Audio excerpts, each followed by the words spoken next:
Alright, another video to the defending champ in this series. Again, you're still going on and harping on this crap about the messenger, and whatever. I make it a separate video, alright? There's no point in talking about life futility and how we talk to each other in the same video. It just doesn't go anywhere. These are not really compatible subjects. So make a video of a separate subject about internet communication or human communication, or title it something fucking else, and talk about, well, oh, you said the F word, you can't do that in the video. How we talk to each other, whatever, fine. But quit dragging these two things together, because it's just not, this is stupid. You can't have 17,000 subjects in one fucking goddamn video. So anyway, your basic premise is I don't even know, part of it is just, I get it. You're saying you get it, you understand there's this huge giant problem, not a little tiny problem, huge giant problem, but oh gee, it's a little work and it's not compatible with my comfortable life, and so yeah, fuck it. And that's getting it. I'm sorry, that's not getting it. If your mother is tied on the railroad tracks and the train's coming for her, you're really not going to say, hey, it's too far to walk, and I'm really bad at untying knots, so yeah, fuck it. There's a kegger over at Bob's house. I'm going to a kegger. I mean, that's not going to take place. So fuck telling me you get it, and then talk about how, well, I really understand the apathy and the selfishness of all the other fucktards, because that's the way it is, it's too much trouble to save mom. Yeah, fuck you, you don't get it. Alright, maybe you're getting close, I don't know, but that's not my definition of getting it, is no panic. No, if you get it, you're going to be panicked. You're going to be scared right to your core. Right to your core, you're going to feel every horror movie put together right in one of your nuts. That's what you're going to feel if you get it. So fuck that shit that you get it. Again, so yeah, quit blending these subjects. I'm not the only messenger in the world, so there's no point in this critique of my message. It's just, I'm not saying there's no point even, I'm just saying make it a separate video. Talk about human communication and make it a separate video, and then you can rag all you want to on my stupid jackass style and my obnoxious presentation and all that other nitpicky bullshit. And in the end, I don't think it has a goddamn thing to do with anything. Because people interested in the truth are not going to be put off with by that. The people who are going to be put off by that are the people running like hell from the truth. The people who, leave just jackass comments like, you're dumb. That's how much ammunition they have. That's how much counter argument they have. You're dumb. So anyway, so you're still talking like somehow you can save the world and still be happy. We can all cure cancer. Let's just, yeah, we'll just go to Bob's kegger. I hear that's the way to cure cancer. You can build nuclear power plants that way too, because you can just go to the kegger and talk about it and never get anything done.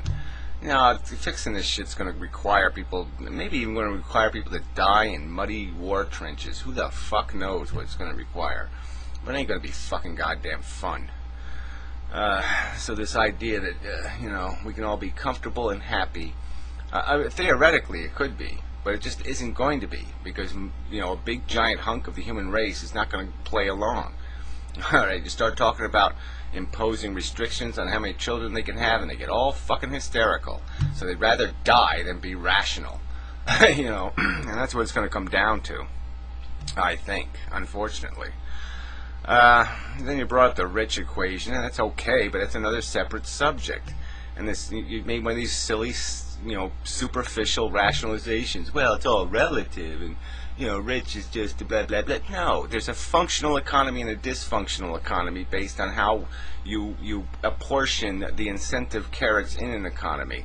The production and consumption carrots have to be in the hands of most of the people, or there's no fucking economy. And the equation we have now, 8,000 households, alright, have as much income every year as the bottom 60 million Americans. Okay, I mean, it's a huge inequity, a huge waste of incentive carrots going to people who do no fucking work. They just sit on capital, ownership of the system, and they make more money than millions of workers. And it's just insanely stupid, completely dysfunctional. So quit with these silly, trivial rationalizations. I mean, you assholes with this attachment to your fucking goddamn, greed, ambition crap. Yeah, you can still be a selfish asshole. You can still make a few $100,000 a year, but that's not what we're talking about. We're talking about when the economy completely breaks down because you pay people to own shit and you don't pay people to do fucking work anymore. And the same thing with our tax code, which taxes workers more than it taxes assholes sitting in their fucking Burka lounger, drinking their fucking pinky wine and laughing at work. Alright, so fuck that shit. Alright, then, these are kind of silly things I shouldn't have to argue because I've stated them in my videos, so I think you have to listen a little bit better to the videos. Because you kind of just butchered the whole thing with the lion example. You start talking about the length of its life. It's not about the length of its fucking life. It's about the quality of life. And the idea that something dies before its first birthday sort of indicates not a very high quality life, because that first year is rough anyway for any animal. I mean, that's when you're doing all these life lessons things. That's when you're sticking your paws in all kinds of mess and you're going through all kinds of little shit. And that's why 9 out of 10 of them die, is because they're doing the life lesson thing. And they're getting bit by cobras, and mom gets killed by the hyena, and they're lost in the middle of the dark. And I'm just saying, how many of those little animals, how many times has that drama been played out? It could break my soul. It can break my heart. However we want to describe this thing, it could be just too horrid to just watch it happen to one. I remember I saw a nature film once. Yeah, the mother lion got killed, and the little cub is sitting on a rock in the dark, and it's fucking doomed, and it's sitting there meowing and all upset and hysterical and shit, and it doesn't know what the fuck to do. Alright? And all you know is the next day, he wasn't there. So that's all you know. But you know what fucking goddamn happened, and you know it wasn't goddamn pretty. And so, yeah, how many times can that happen? You say, well, it's okay with me. It can happen 10 zillion times, but it doesn't matter. I like my goddamn cheese sandwich. And so as long as I like my cheese sandwich, it's all O-fucking-K. I mean, fuck that shit. So anyway, it's quality, not quantity. It doesn't matter. Look, if I died every 10 minutes, what the fuck the difference would be as long as I'm happy each 10-minute segment of my life. Right? Then it's all good, right? As long as dying wasn't a horrible process, as long as I didn't suffer, and I just kept going like 10 minutes, and then, whoops, starting over. Okay, 10 minutes, starting over. It wouldn't matter. It'd be cool. No problem.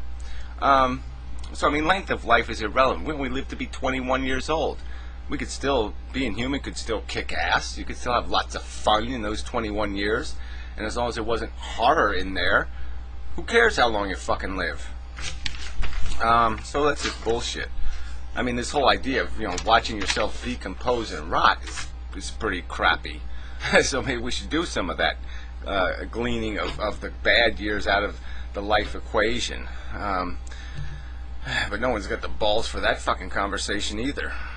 Alright, again, so then still staying on that subject, you talked about, well, people keep saying that their life is worth it and their life is worth it.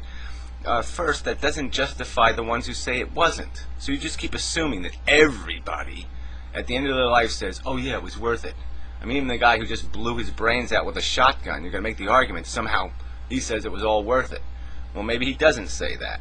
And so how do the rest of you fuckers, the rest of you people invested in this shit, justify his pain? Because that's the price of your taking. You impose life.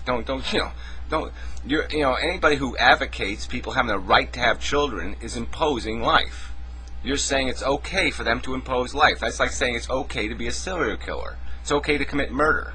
I mean, what's the difference? Imposing death, imposing life. Which one's worse? A crime. I mean, that gets to be a tricky fucking question, because if you're imposing life on somebody who doesn't goddamn want it, then you've committed a pretty high crime, because every bit of suffering and torment that individual's going to go through is your fucking fault. So what the fuck is the difference? And then sometimes when people kill people, they kill them so instantly, they didn't even know what the fuck hit them.